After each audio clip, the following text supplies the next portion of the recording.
ഈ വർഷം ആരംഭിച്ചതിന് ശേഷം ഇതുവരെ 5 മനുഷ്യജീവനുകളാണ് ഇടുക്കി ജില്ലയിൽ വന്യജീവി ആക്രമണത്തിൽ നഷ്ടമായത്. ജില്ലയിലെ ഒരു പ്രധാന പ്രശ്നമായി ഇത് മാറിയിട്ടുമുണ്ട്.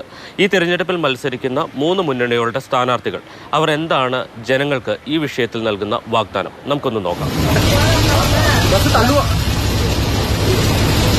MP എന്നുള്ള നിലയിൽ ഞാനിപ്പോൾ കഴിഞ്ഞ 5 വർഷക്കാലം ആത്മാർത്ഥമായി ഈ കാര്യങ്ങളുമായി ബന്ധപ്പെട്ട് ഗവൺമെൻറ്റിൻ്റെ ശ്രദ്ധയിലേക്ക് ഈ വിഷയം കൊണ്ടുവരാൻ, നയപരമായ മാറ്റങ്ങൾ വരുത്താൻ ഒക്കെ തന്നെ ആത്മാർത്ഥതയോടുകൂടി തന്നെ ഞാൻ ഇടപെട്ടിട്ടുണ്ട്.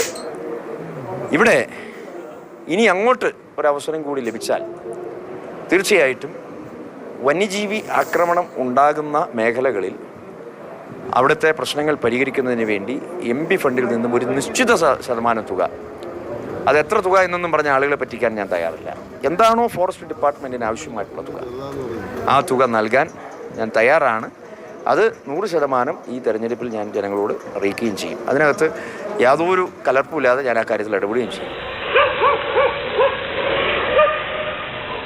ഇപ്പോൾ പാർലമെൻറ്റ് അംഗമാകുന്നൊരു ഘട്ടത്തിൽ MP എന്ന നിലയിൽ ഈ പാർലമെൻറ്റ് നിയോജകമണ്ഡലത്തിലെ എല്ലാ പ്രദേശത്തെയും വനാതിർത്തി പങ്കിടുന്ന പ്രദേശങ്ങൾ കൃത്യമായി അതിർത്തി നിശ്ചയിച്ച് അതിന് ഇപ്പോൾ അവലംബിക്കുന്ന ശാസ്ത്രീയമായുള്ള ഹാങ്ങിങ് ഫെൻസിങ് ആണെങ്കിൽ അതല്ല ട്രെഞ്ച് ആണെങ്കിൽ അല്ലെങ്കിൽ മറ്റെന്തെങ്കിലും മാർഗ്ഗമാണെങ്കിൽ അതിനെ സംബന്ധിച്ച് പൊതുജന പങ്കാളിത്തത്തോടെ എല്ലാ വകുപ്പുകളെയും ഏകോപിപ്പിച്ചുകൊണ്ട് ഇപ്പോൾ വനം വകുപ്പ്, തദ്ദേശ സ്വയംഭരണ വകുപ്പ്, റവന്യൂ, അതോടൊപ്പം തന്നെ നമ്മളുടെ പോലീസ് ഡിപ്പാർട്ട്മെൻറ്റ് വേണമെങ്കിൽ ഫയർ ആൻഡ് റെസ്ക്യൂ വേണമെങ്കിൽ അതല്ല മറ്റ് വകുപ്പുകൾ ഇതുമായി ബന്ധപ്പെട്ട് പ്രവർത്തിക്കുന്ന എല്ലാ വകുപ്പുകളെയും ഏകോപിപ്പിച്ചുകൊണ്ട് കൃത്യമായി ഒരു പദ്ധതി രേഖ തയ്യാറാക്കിക്കൊണ്ട് പ്രവർത്തനത്തിന് മുന്നോട്ട് പോകും. CSR ഫണ്ടുകൾ അതിന് വേണ്ടിയിട്ട് ഉപയോഗിക്കാൻ പറ്റുന്ന സാഹചര്യം ഉണ്ടെങ്കിൽ അത് ഉപയോഗിക്കും. അതോടൊപ്പം തന്നെ പാർലമെൻറ്റ് അംഗം എന്ന നിലയിൽ പ്രാദേശിക വികസന ഫണ്ടിൽ ലഭിക്കുന്ന പണം അതിൻ്റെ ഏറ്റവും കുറഞ്ഞത് 30% പൈസ അതിനുവേണ്ടി മാറ്റിവെക്കും.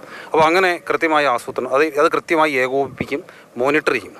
ഒരു സോഷ്യൽ ഓഡിറ്റിംഗ് അതിൻ്റെ ഭാഗമായി കൊണ്ടുവരികയും ആ പദ്ധതികളും കൃത്യമായി ഏതൊക്കെയാണ് നടപ്പിലാക്കുന്നത്, ഏതൊക്കെയാണ് നടപ്പിലാക്കാതെ പോകുന്നത്, അത് ഏതൊക്കെയാണ് ഗുണകരമാകുന്നത് അല്ലാത്തതിനെ സംബന്ധിച്ചുള്ള അന്വേഷണം നടത്തുന്ന സംവിധാനം അത് സംസ്ഥാന ഗവൺമെൻറ്റിൽ സമ്മർദ്ദം ചെലുത്തിക്കൊണ്ട് ആ പദ്ധതിയും നമ്മൾ നടപ്പിലാക്കിക്കൊണ്ട് സമഗ്രമായി ഈ വിഷയത്തെ സമീപിക്കും. ഇപ്പോൾ കഴിഞ്ഞ കാലങ്ങളിൽ നോക്കിയാൽ ഏകദേശം 77 കോടി രൂപ അനുവദിച്ചു കൊടുത്തിട്ടും അത് ഉപയോഗിച്ചിട്ടില്ല. 50 കോടിയോളം രൂപ ഉപയോഗിച്ച് തന്നെ വനം വകുപ്പ് വാഹനങ്ങൾ വാങ്ങാനാണ്.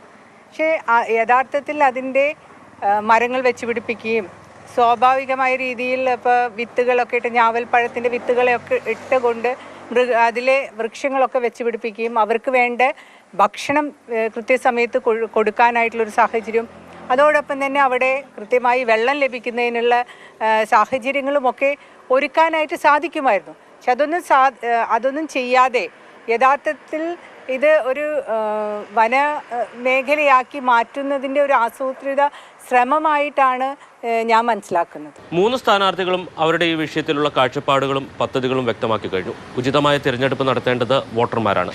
ഇടുക്കിയിൽ നിന്ന് ജെയിനസ് രാജു, മാതൃഭൂമി ന്യൂസ്.